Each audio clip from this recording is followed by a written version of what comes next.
Clarinetist and Avery Fisher Prize winner Anthony McGill is the first African-American principal player in the New York Philharmonic's 180-year history.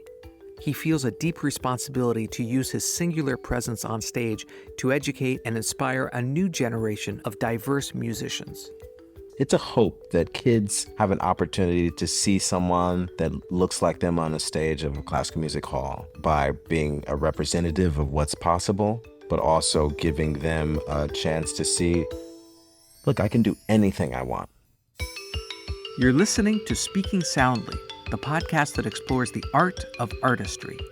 I'm your host, David Krauss, principal trumpet of the Metropolitan Opera. As a musician in New York City, I get to perform with some of the world's greatest artists every night.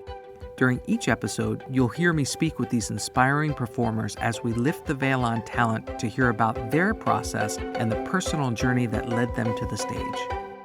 We played together as members of the Metropolitan Opera Orchestra, and I have to tell you, Anthony, I don't think I've ever been as awestruck by a colleague's performance as when I watched you perform at the inauguration of Barack Obama back in 2009. What was that experience like for you?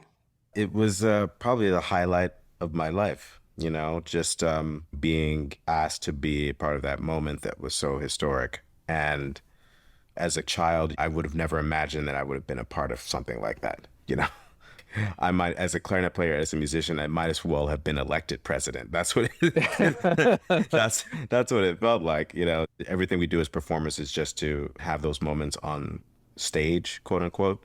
But that was probably the greatest stage of my life, and it just meant so much to me, just as a American, as a Black American, with Obama being elected and being there for that moment.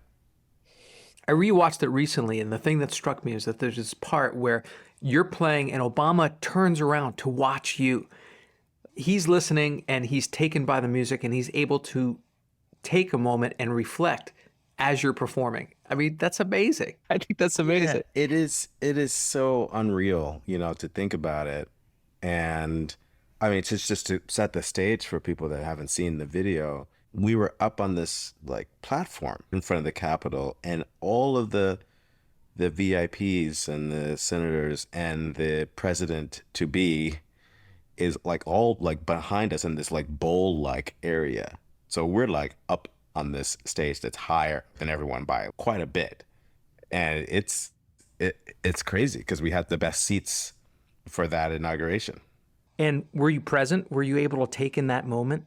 It was really hard to process because it was just happening and we were there for it. But it was almost like when someone goes into shock from pain, but this was the opposite of that. This was I didn't feel anything because it was freezing cold, but also the emotion of the moment, the meaning of the moment was kind of overwhelming, I think. So I knew I would process it later, and I still don't think I've processed that moment. I'll be remembering that in years to come. You might say the other time you were in the middle of a historic event was the fact that you grew up in Chicago during the Bulls' three-peat championship runs. What was it like to be a kid in the 80s and 90s as a sports fan watching Michael Jordan and that dynasty? I think that actually, defined so many kids' childhood. I mean, they defined my childhood for sure.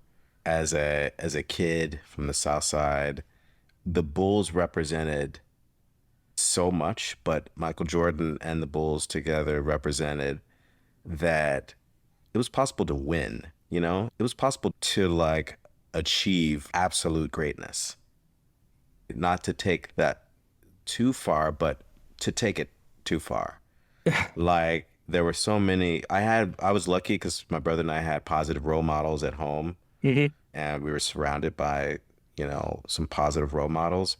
But to see Michael Jordan and to kind of be a Chicagoan, and in the back of our house, we grew up, in a, neighborhood with small brick bungalow homes, and in the backyard, my dad built this makeshift basketball hoop back there, in front of our garage. We had garages, and in between was the backyard, but we had this little patio in front of the backyard where you could have a grill or something. But he put up a basketball hoop And that was just amazing because we felt like we were privileged because we had a basketball hoop, even though we weren't. We didn't have very much money, but my parents made us feel like we did. And that was a part of my childhood, was growing up pretending to be Michael Jordan, pretending to be Walter Payton. That helped develop self-esteem, frankly. So between the Michael Jordans of the world and others, I had positive role models around.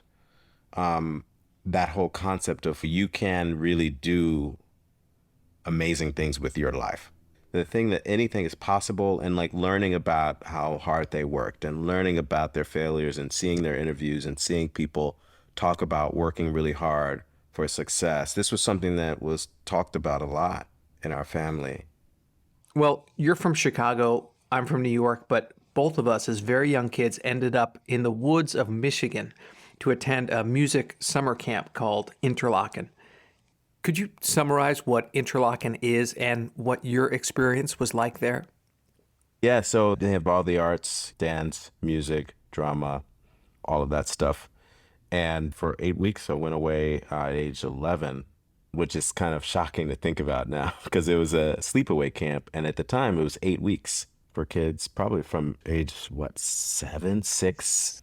Wow, I'm just, my daughter's almost 6. And I'm like, that's crazy. Could you imagine shipping her off for 8 weeks? For 8 weeks? Whoa. That's crazy to think about. But yeah, so it was it was a great place. The most fun part was like becoming like an independent little person. So I remember just kind of being alone for those weeks. That was wild. Did you find, like I did, that it was just amazing to be around kids your age that were also into music?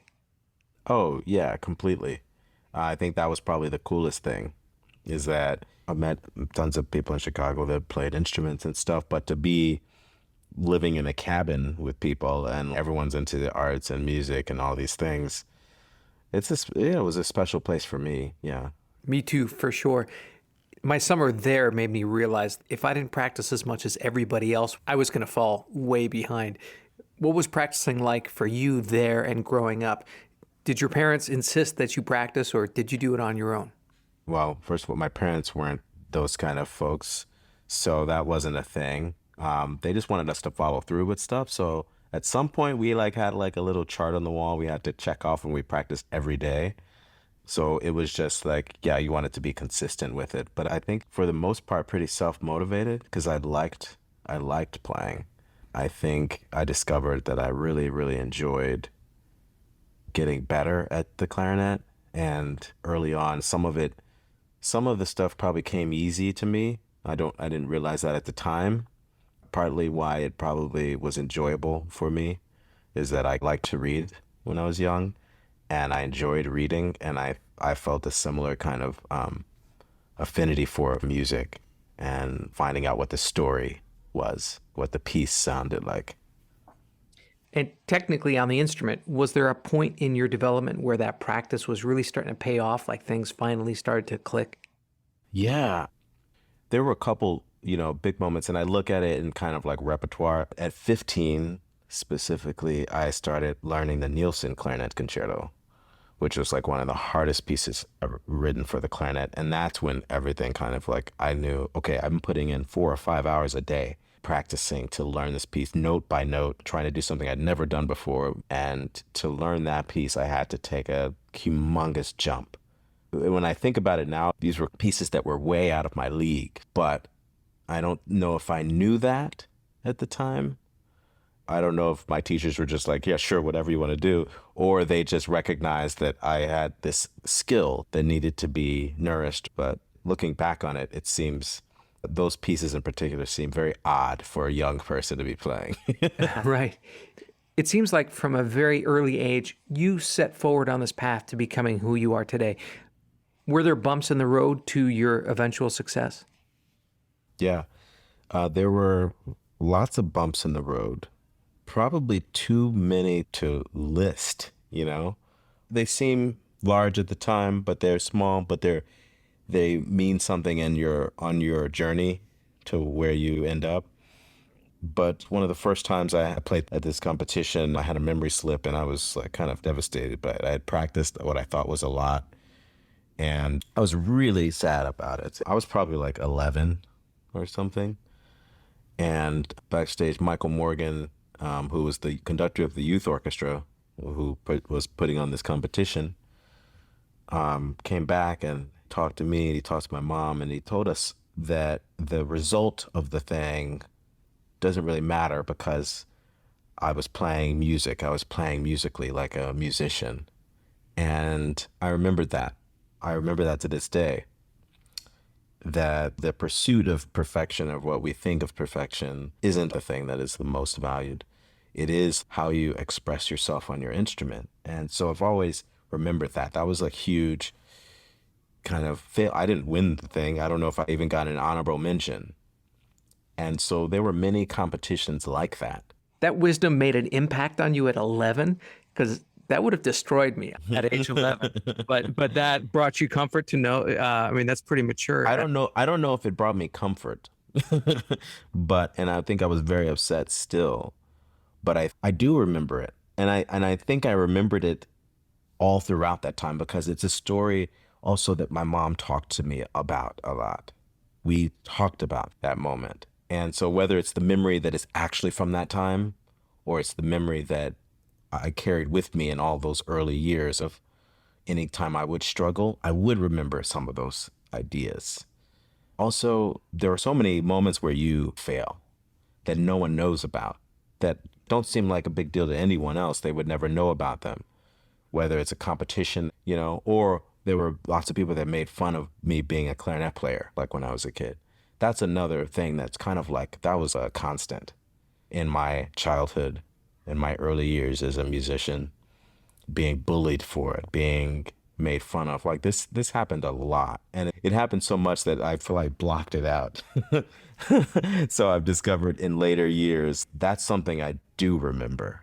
Huh. And you think it was more than the average? Because like I was called a band nerd, things like that. You certainly are not in the cool part of high school and junior high when you're in band. But you're saying this clearly went beyond that. Yeah, I think it did, actually. And recently I looked in my 8th grade autograph book, and I had some stuff written in there by quote unquote friends that was not okay. Not okay at all. And my mom and my parents thought that it was time for me to leave that school. It was a very good school. But the way she tells the story is that I came home and my jacket was torn and I was starting to get in some trouble. I thought it was just typical wrestling with people and playing with your friends. But really, I think it was probably what you would be called today bullying. People trying to body slam you in the bathroom is probably not normal. I thought it was probably just oh yeah, it's just playing around with, the other guys in school and stuff. But that kind of stuff was happening. And it's that's not actually normal. You were being bullied hard. So some of that is from, clarinet playing, and I was little as well. I didn't join the football team. But sometimes when you're living your life, you don't even identify as the thing that people would say are those hardships. Or for instance, when you're taking auditions and you're not winning them, or you're getting discouraged and getting really upset by that, all those things could have been moments where a lot of us could just say, I'm not doing this anymore. I was just talking to all the clarinet students at Juilliard the other day, and I was like, by the way, everybody, if you take 2 auditions or 3 auditions and you don't advance, don't stop playing the clarinet. And it's a funny thing to say, but it doesn't take 40 failures for you to do that. Sometimes it just takes 2 or 3 or 4 to be I'm done with this. Absolutely. So you've been at the New York Philharmonic for 8 years now. Here's a couple facts about you. You're the first Black principal player there. You're also the only current Black member of the orchestra. How does hearing those facts make you feel? I hear it and I'm I can't process it. But when I think about it, it sounds really shocking and surprising. And if I go deeper, it's kind of disturbing. And at the same time, I'm oh, that's awesome. I'm really grateful that I have this chance, this opportunity to be this person and play clarinet and be in that role. It's kind of sad in some way, you know? Because you think about the history in our country of segregation, and segregation affected, it affected the South, it affected the North, racism affected America. And that affects the business of making music, actually. And it's something people don't touch on enough. For instance, the whole concept that when I was growing up, like, music was taken out of the schools in the inner city. And the only reason I'm playing clarinet is because of a program that gave me the opportunity to play music. When Chicago or many cities were majority white, the school system gave that money to educate kids with music and art and everything else. And it flourished. And it flourished. I meet people, my friends all the time, older white people in America that are my close friends. They're like, I can't believe like everyone doesn't have music like we used to. You know, we know all these people. Like, we got music in the schools, and it's not a coincidence, you know? And if you go deep into all of that stuff, you're like, oh, okay, I see what's going on. And you had separate unions and stuff for Black people and white people in New York and other cities, big cities, because people weren't allowed, even if we wanted to go join the New York Philharmonic. There's no way you're going to be able to. So the Anthony McGills of that time could not have joined the New York Philharmonic. People just like don't want to talk about that. It takes a lot to achieve what you've done as a performing artist and a teacher, and it's a full-time job for anybody, just maintaining that. Do you feel an added responsibility being the sole Black musician on stage? Not so much, because I feel like sometimes it's a burden we carry, a burden that lots of people of color understand in a way that is a part of existence. And so, yes, that can be tiresome, definitely. But that's something that I've known for a very long time before I got to the position that I currently occupy. And so that success, I guess, carries its own responsibilities. It's probably something that my parents instilled in me as well, as a responsibility to the community of people that I grew up in who have been categorized by their skin color. So part of that responsibility that I've taken on as kind of a personal mission, which makes it not so much like a burden, not so much like a heavy lift, but that's something that gives me real pride, is to try to help others. And I mean, you know, you teach the younger generation too. I've been doing work with programs all over the country and whenever I travel, try to go to schools and do that kind of work. And I've volunteered for different programs that are doing the kind of grassroots work that I started at in Chicago. People gave me an opportunity. They saw promise in me. They saw that with attention and nourishment, kids can do great things. So that's why I do work at the Juilliard School's Music Advancement Program, where we try to reach kids typically underserved by classical music. It's a really amazingly diverse group of kids. We look at the whole family. We look at the resources that they have. We look at where they come from, and most importantly, how much talent they have to grow in music and give them opportunity. And that's what people did for me when I was growing up. So that's not a burden at all. Right. When you walk into Juilliard, there's this huge poster of you with all the students of the Music Advancement Program. The aim of the program is to turn the tide as to what the student body looks like at places like Juilliard and other performing arts schools.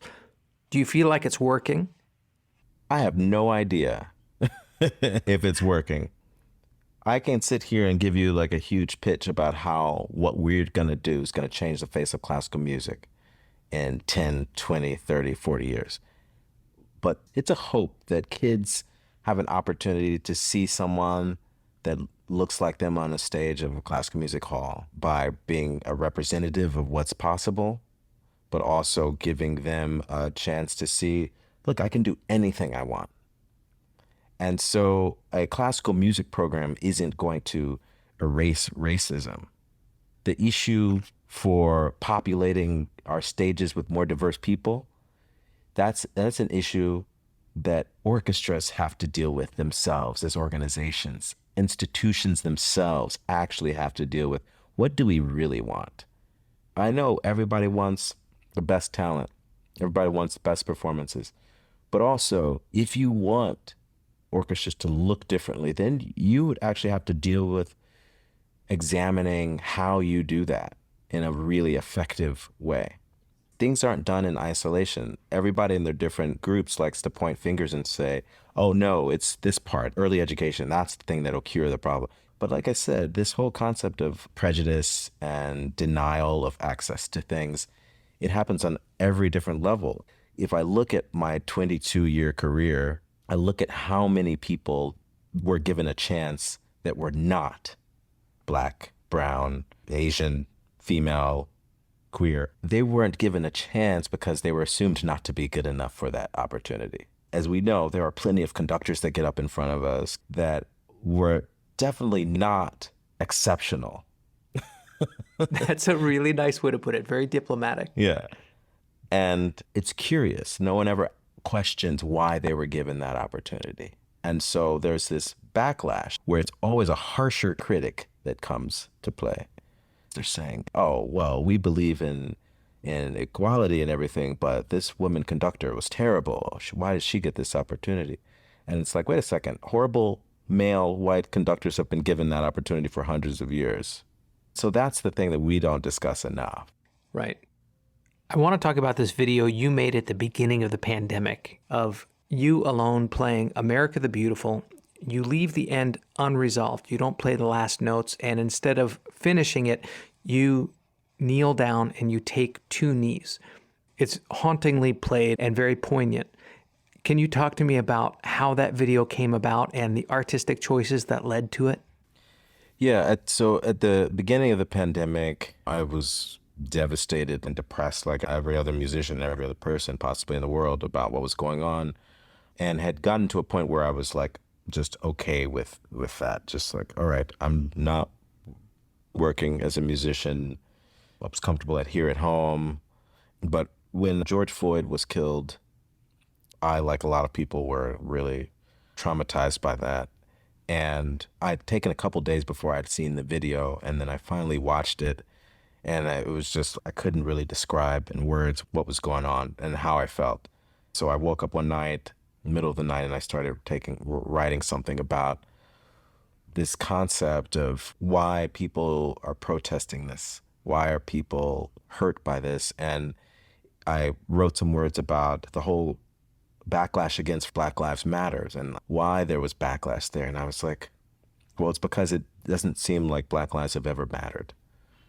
And this is an example of that, like on TV, on our phones, on our computers.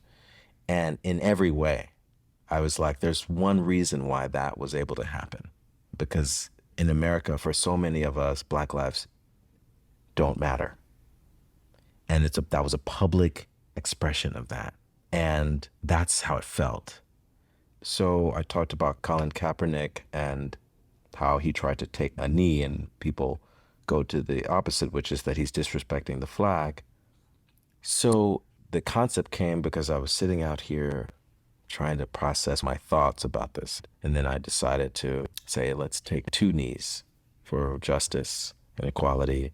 And part of that came from, honestly, from reading this book by Henry Timms, who's the president of Lincoln Center, called New Power, about how the world has changed so much because individuals have power, much more power than they ever used to. And I was thinking about this as a musician and how to use that. And so that's how the process of making it into like this thing that I could put on the internet, that I can invite people to join. If you agree that everyone deserves a chance to live, you can use your power of music to express things. That protest in that way is not bad, not radical, not anything, but something that we should all be able to get behind.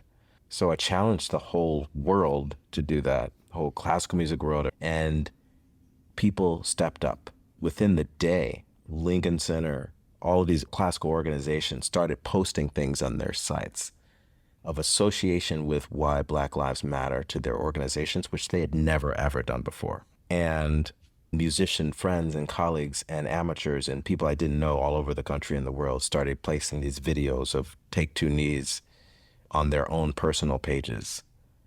And it was really, really powerful. because it felt like people heard and felt the pain that a lot of us were experiencing, and maybe for the first time.